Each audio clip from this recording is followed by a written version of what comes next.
ये जो काम है वो जो सनातन सेतु वाला है ये होकर रहेगा। आप हमारा सहयोग करें अथवा ना करें।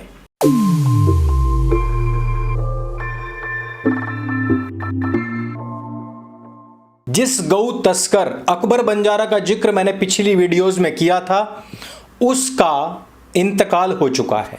असल में इंतकाल नहीं कहेंगे, इसको वध भी कह सकते हैं।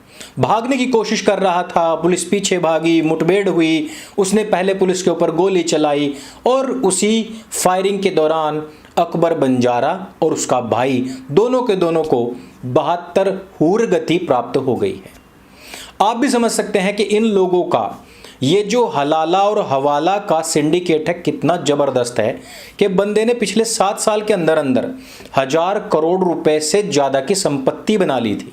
जहां मन करता था वहां जमीन खरीदता था। लेकिन क्योंकि ये मेरठ का है, फलावदा का रहने वाला है, उत्तर प्रदेश गवर्नमेंट, बुलडोजर बाबा की सरकार, योगी महाराज वहां के सीएम हैं और जमीन कुर्क ना हो, संपत्ति कुर्क ना हो, उसके ठिकानों के ऊपर बुलडोजर ना बजे, भला ऐसा कैसे हो सकता है। एक तरफ तो बंजारा गया, साथ में भाई को भी लेकर के गया और जितना पैसा कमाया था चोरी का माल मोरी से निकलता है, ऐसा हम बचपन में सुनते थे लेकिन आजकल देखने को भी मिल रहा है। दिल्ली में भी जहांगीरपुरी में जहां पर अवैध घुसपैठिए बैठे हुए थे, जहां पर से हिंदुओं के ऊपर पथराव हुआ था, वहां पर जबरदस्त बुलडोजर बज रहा है। सुप्रीम कोर्ट का भी फैसला आया है। इन सब पर हम बात करेंगे और इस बात पर भी बात करेंगे किस प्रकार से ज़कात फाउंडेशन ऑफ इंडिया का एक बार फिर से वरदहस्त जहांगीरपुरी के बांग्लादेशी घुसपैठियों अवैध निर्माण के ऊपर फिर से आया। जमीयत उलेमाए हिंद का हाथ आशीर्वाद एक बार फिर से उन दंगाइयों के ऊपर आया और एक बार फिर से हमारा जो सुप्रीम कोर्टा है वो उनके आगे नतमस्तक दिखा। लेकिन उससे पहले हम इस बात के ऊपर बात क्यों ना कर लें कि ज़कात फाउंडेशन ऑफ इंडिया, जिसका ईयरली कलेक्शन तकरीबन 30 से 35 हजार करोड़ रुपए है, और एक टायर पंचर वाला व्यक्ति जो आप लोगों से 10-10, 20-20 रुपए इकट्ठा करता है, वही अपने 2.5% से लेकर के 25% तक का पैसा इन फाउंडेशंस को देता है और उन्हीं से ही 30-35 हजार करोड़ रुपए का एम्पायर खड़ा होता है जो कि आपके देश में हलाला, हवाला और हलाल जैसी इकोनॉमीज को एस्टैब्लिश करता है, जो फिर कई लाख करोड़ रुपए की इकोनॉमीज को जनरेट करता है। आप ही के जेब से लिया हुआ पैसा है भाई, किसी और का नहीं है। ये जो कुछ भी दिल्ली नहीं पूरे भारतवर्ष और पूरे विश्व भर में चल रहा है आपकी जेब से गया हुआ पैसा है। रोइए मत, इसका समाधान है, वो है सनातन सेतु। एक हिंदू दूसरे हिंदू के साथ ही व्यापार करे, एक ऐसा प्लेटफॉर्म जहां आपको सारे के सारे शांतिदूत, पत्थरबाज और जालीदार कटोरे वाले लोग फिल्टर होकर के बाहर निकल जाएंगे। एक सनातनी का पैसा दूसरे सनातनी के ही जेब में जाएगा, एक सनातनी ही दूसरे सनातनी के घर जाकर के व्यवहार व्यापार कर पाएगा।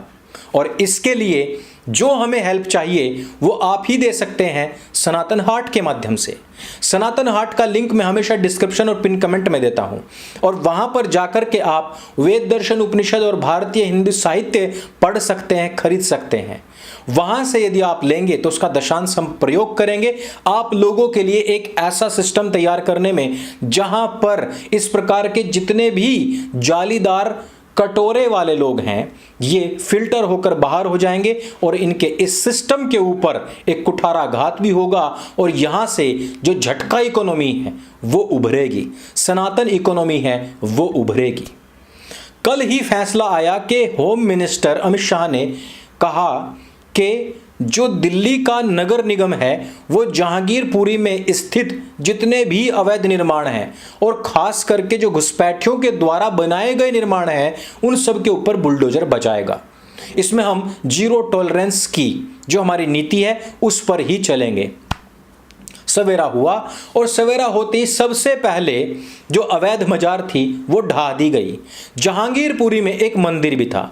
मंदिर के आसपास के क्षेत्र में उन लोगों ने जो कहने को तो दीनी ईमान के इस्लाम के पालन करने वाले अंसार जैसे लोग हैं, लेकिन घरों में आप देखिएगा घरों में बोतलें खुल रही हैं, दारुएं चल रही हैं। ये हैं दीन और ईमान के पक्के। इन लोगों की जो खाली बोतलें हुआ करती थी उन मंदिरों के आसपास और बीच में मिला करती थी।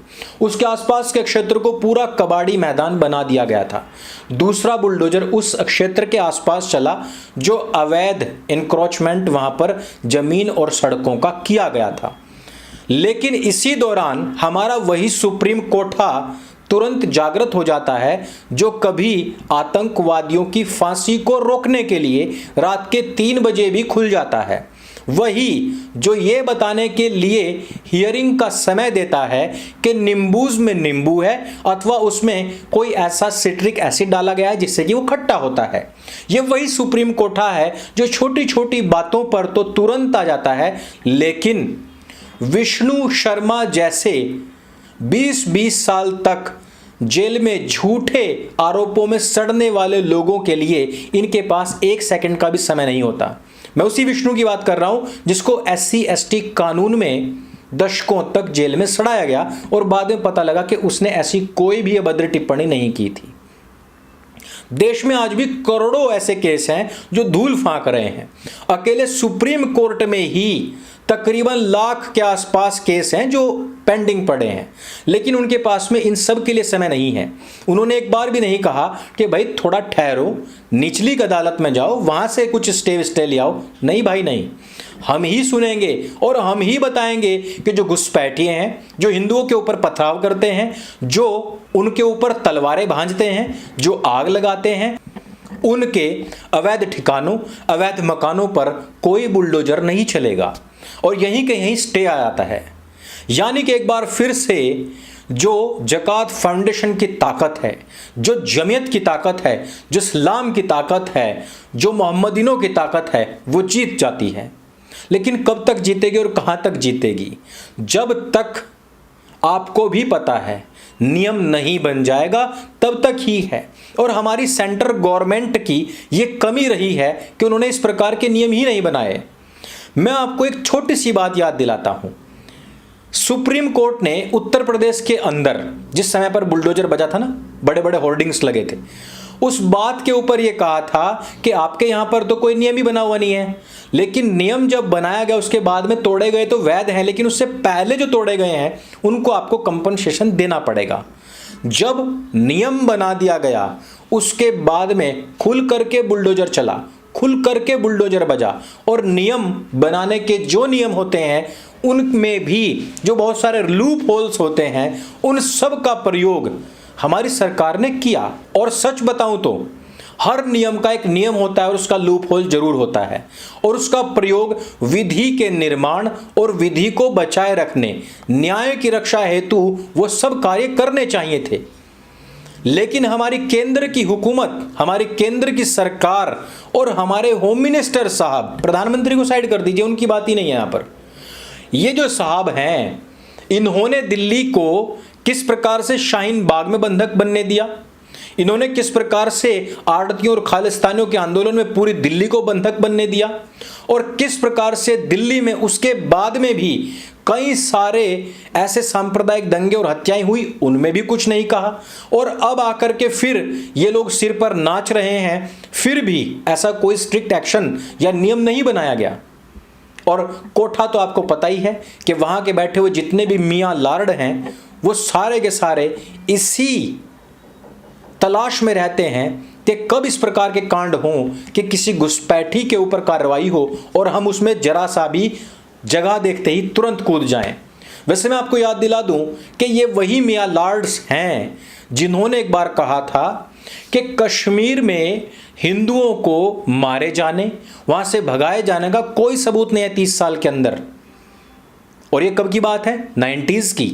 लेकिन 84 में जो कुछ दिल्ली के अंदर हुआ उसमें अभी सज्जन कुमार को जेल हुई है। 84 के सबूत हैं हमारे मियां लार्डों और कोठों के पास में, लेकिन 90s के नहीं हैं। तो आप इनसे क्या उम्मीद कर सकते हैं? ये सारा जो सिस्टम है, सरकार हुकूमत किसी की भी हो, द कश्मीर फाइल्स में सुना था ना कि सरकार किसी की भी हो, सिस्टम हमारा ही काम करता है।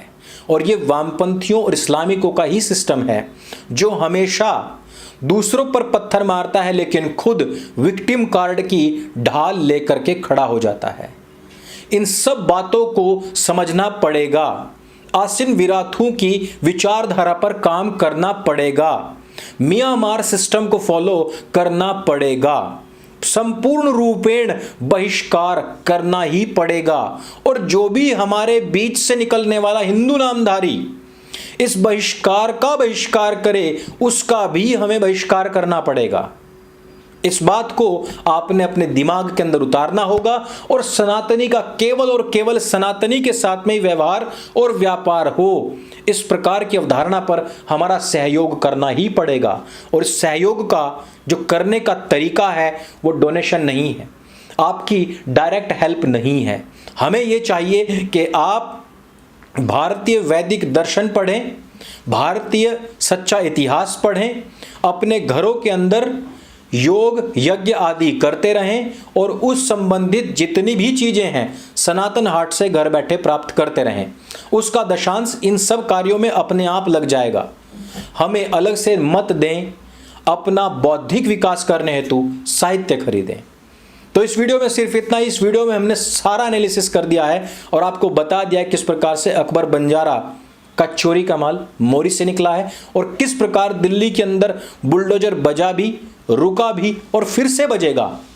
और अगर हमारे अमित शाह जी रहे या जाएं तो बुलडोजर बाबा तो आने ही वाले हैं, थोड़े दिन रुक जाओ तो फिर बजेगा, बजना तो है ही।